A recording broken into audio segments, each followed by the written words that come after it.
আসসালামু আলাইকুম দর্শক, একটা ভিডিও দেখাবো, কিছুটা দেখাবো, জানি না এটি কতখানি দেখাতে পারবো, তবে দেখুন।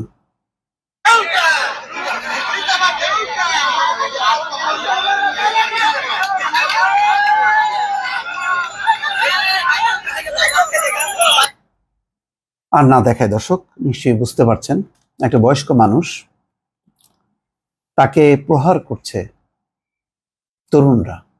কারাই তরুণ আমি জানি না, কিন্তু ঘটনাটি আজকের। তাকে পিটিয়ে রিকশায় তোলা হচ্ছে, হাতে লাঠি।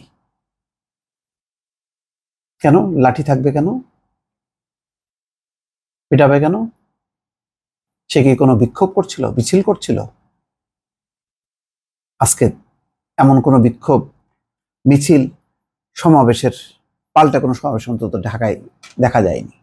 হতে পারে সে আওয়ামী লীগের কোনো সমর্থক। বাংলাদেশে তো দুটি দলই, আওয়ামী লীগ, বিএনপি।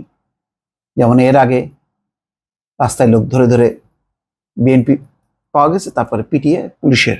আজকে তেমনটাই হলো, এবং এটা আরো ন্যাক্কারজনক হলো। সিনিয়র সিটিজেনকে মারছে তরুণরা। আমি বলবো না যে এরা বৈষম্য বিরোধী ছাত্র আন্দোলনের, কিন্তু এরা কারা? আজকে যখন নাকি এই ছবি সোশ্যাল মিডিয়াতে ছড়িয়ে যাচ্ছে, তখন ধারণাটা কি হচ্ছে, এর বদনামটা কার উপরে পড়ছে? আমার মনে হয় দর্শক, একটা কথা বলি, এখন মনে হয় যে আমি বলবো সবাইকে, এখন আবেগটা নিয়ন্ত্রণ করার সময় এসছে, বিবেকটা এখন প্রয়োগ করতে হবে। যার যার কাজ তাকে ঠিকভাবে করতে হবে, আর সেই ঠিকভাবে যাতে হয় সেই কারণে নেপথ্যে থেকে কাজ করতে হবে। আর প্রকাশ্যে এই অবস্থান, আমার মনে হয় যে দিনকে দিন কিন্তু মানুষের মধ্যে একটা বিরূপ প্রতিক্রিয়া শুরু হয়েছে। কয়েকদিন আগে আমি নিজে রাস্তায় আমাদের ছাত্রদের যখন ট্রাফিক নিয়ন্ত্রণটা করছিল, ছোট ছোট বাচ্চারা, আমার খুব খারাপ লাগছিল। আমি 2 দিন আমি তাদের খাবার কিনে দিয়েছি নিজের দায়িত্বে। এই কথা যখন কি আমি বললাম আমার পরিচিত কয়েকজনকে, তারা আবার ভিন্ন চিত্র বলল। তারা বলছে যে মনে হয় একটু বাড়াবাড়ি হচ্ছে, বারবার এক গাড়ি। মানে তার নিজের অভিজ্ঞতায় বলল যে সে বাসায় আসার পথে 4 জায়গায় তার গাড়ি থামানো হয়েছে, চেক করা হচ্ছে। আমি বললাম যে না, এখন হয়তো এত সমন্বয় নেই, হয়তো সেইভাবে তো আপনি চেক করছেন। বলে যে আমার চেক করে স্লিপ দিচ্ছে, স্লিপ নিয়ে আরেক জায়গায় যাচ্ছে, তারপরও চেক করছে। বিরক্ত হচ্ছে। আমার মনে হয় যে ছাত্ররা বাংলাদেশে একটা যুগান্তকারী পরিবর্তন ঘটিয়েছে, যেটা সত্যি আমরা অসহায় ছিলাম, জিম্মি ছিলাম। আমি এখনো হতাশ না, তারপরেও বলছি যে সতর্ক হওয়ার জন্য। সতর্ক হওয়ার সময় এসছে। যথেষ্ট আবেগ ভালোবাসা প্রদর্শন করেছে, কিছু কিছু ক্ষেত্রে খারাপ লাগলেও এখন আমার মনে হয় যে মানে সেই আবেগটা নিয়ন্ত্রণ করে বিবেক অর্থাৎ বুদ্ধি বিবেচনা করে কাজগুলো এগোনোর দরকার। মানুষ যাতে বিরক্ত না হয়ে যায়। এত বড় অর্জন, এই অর্জনটাকে আমাদেরকে রক্ষা করতে হবে।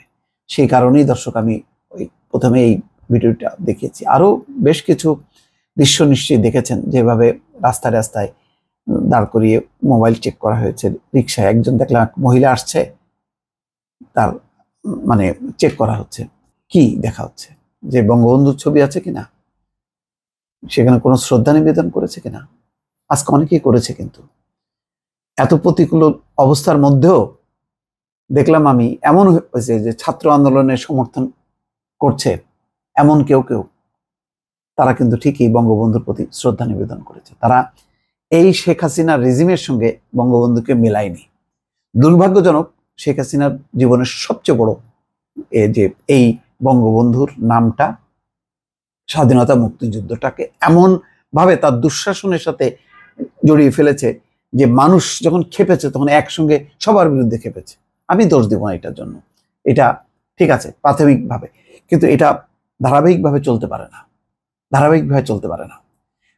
রাজনীতির অধিকার দিতে হবে, যার যার গণতান্ত্রিকভাবে শান্তিপূর্ণভাবে সে অধিকার প্রয়োগ করবে, জনমত সংগঠিত করবে, নির্বাচন হবে, নির্বাচনে যে আসবে জিতবে সে দেশ চালাবে, এটাই তো গণতান্ত্রিক পদ্ধতি। এক স্বৈরশাসক এক পক্ষকে রাজনীতি করতে দিল না, আমি এসে আরেক পক্ষকে দেব না, তাহলে কিসের পরিবর্তন? পরিবর্তন তো হইল না, সবাইকে রাজনীতি। বিষয়টা হলো যে আমি আবার সেই দুঃশাসন, সেই মাফিয়াতন্ত্র আনবো কিনা, সেই বিষয়টা হলো। অর্থাৎ পরিশুদ্ধ রাজনীতি করতে হবে। মনে রাখতে হবে যে ক্ষমতা চিরস্থায়ী না। আজকে অন্তর্বর্তী সরকার চিরদিন থাকবে না, সে 2 বছর পরে হোক, 5 বছর পরে হোক, তাকে ছাড়তে হবে। তারপরে কোনো একটা রাজনৈতিক শক্তি আসবে ক্ষমতায়। তারা কারা? তারা কি আওয়ামী লীগ, নাকি বিএনপি, নাকি নতুন কোনো রাজনৈতিক শক্তি আসবে? তো তারও আবার একটা শেষ হবে। তো মাথায় রাখতে হবে যে যেই দুঃশাসনগুলো, সেই দুঃশাসনের যেই চিত্রগুলি আমরা দেখলাম ভয়াবহ ক্ষেত্রে, প্রশাসনে, আইন শৃঙ্খলা, পুলিশে, আইন আদালতে, সেগুলো যাতে একইভাবে ফিরে না আসে। আর এটা যদি আসে, আমি বলবো 1 মাসও সময় লাগবে না, মানুষ হতাশ হবে। শেখ হাসিনা 15 বছর পার করেছে, কিন্তু আবার যদি দুঃশাসনের পুনরাবৃত্তি হয়, তাহলে আমাদের এই ছাত্র সমাজ কিন্তু আবার জেগে উঠবে। তারা বলেছে যে তারা রোববারে স্কুলে ফিরে যাবে, শিক্ষা প্রতিষ্ঠানে ফিরে যাবে, কিন্তু তারা যে কোনো মুহূর্তে আবার প্রয়োজনে ফিরে আসবে রাজপথে। সুতরাং সাবধান। আবারও বলি, সাধু সাবধান।